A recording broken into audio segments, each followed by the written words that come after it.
Oui, donc d'une part, nous avions la Défense qui avait décidé de libérer 15 hectares en cœur de ville et donc se proposait de le vendre à la métropole.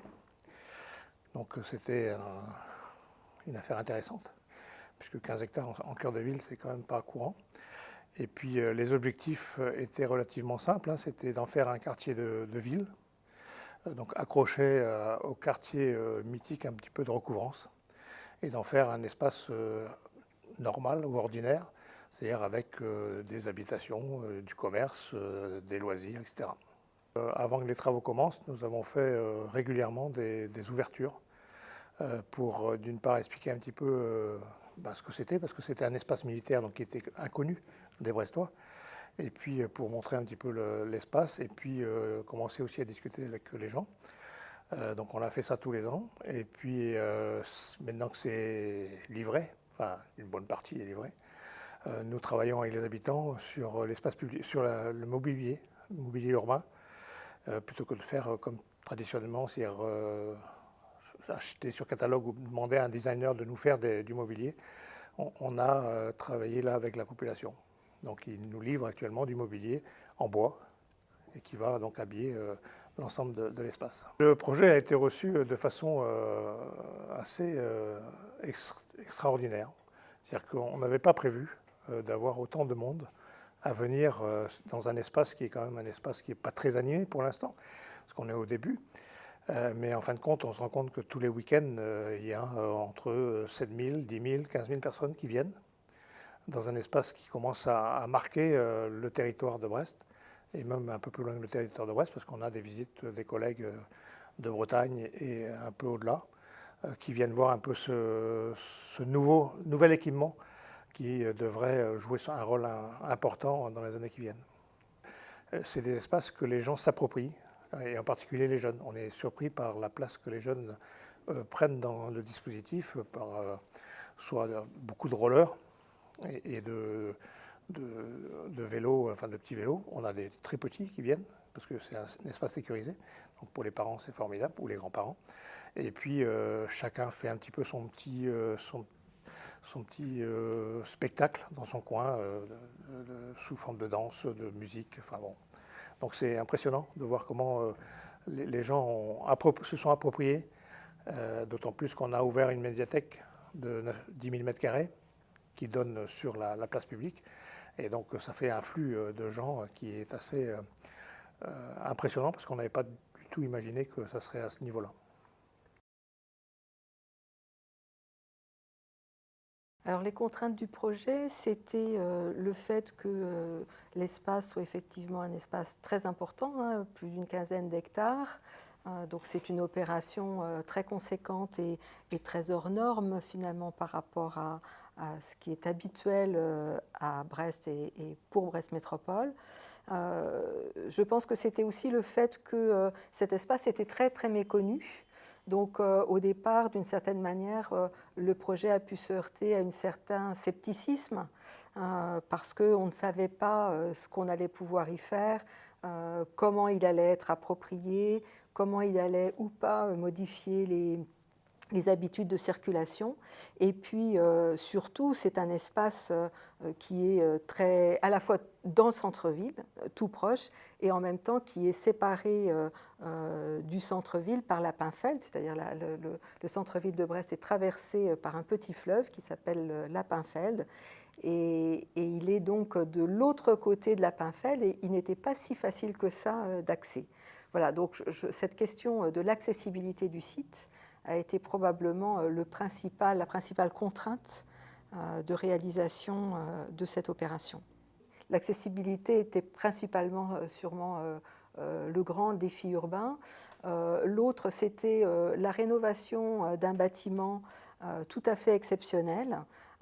Brest est une ville qui n'a pas beaucoup de patrimoine et les ateliers des Capucins offraient cette opportunité de rénovation d'un patrimoine qui date du 19e.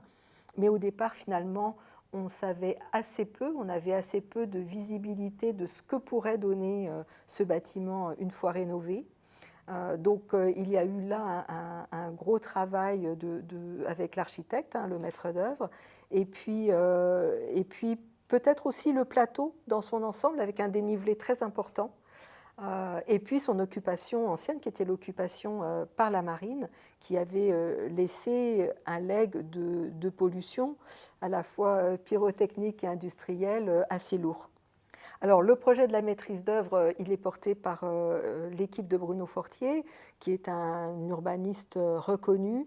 Je pense qu'il a traité à la fois l'ensemble du plateau avec une attention très particulière à cette question de la déclivité dont je vous parlais, en créant plusieurs plateaux qui offrent de cette manière vraiment des balcons sur la Pinfeld. Il a beaucoup travaillé sur la question des vues, qui sont un des atouts de ce site. Et puis un traitement sûrement des ateliers qui est un traitement extrêmement respectueux du bâtiment lui-même, de son architecture, de ses matériaux.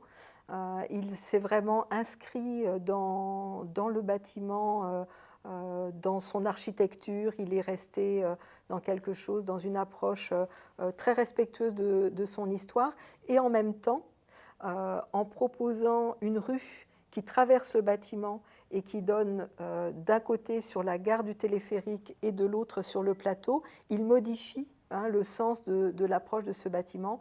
Et ça, je pense que c'est quelque chose de tout à fait novateur et de très intéressant.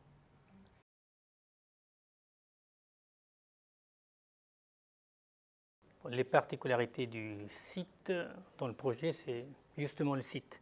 C'est-à-dire qu'avec une géographie assez exceptionnelle, avec un site en promontoire sur la rade de Brest, qui dégage des vues très lointaines, et aussi une géographie très accidentée à l'intérieur du site lui-même, avec un dénivelé de presque 18 mètres qu'il fallait bien entendu apprivoiser.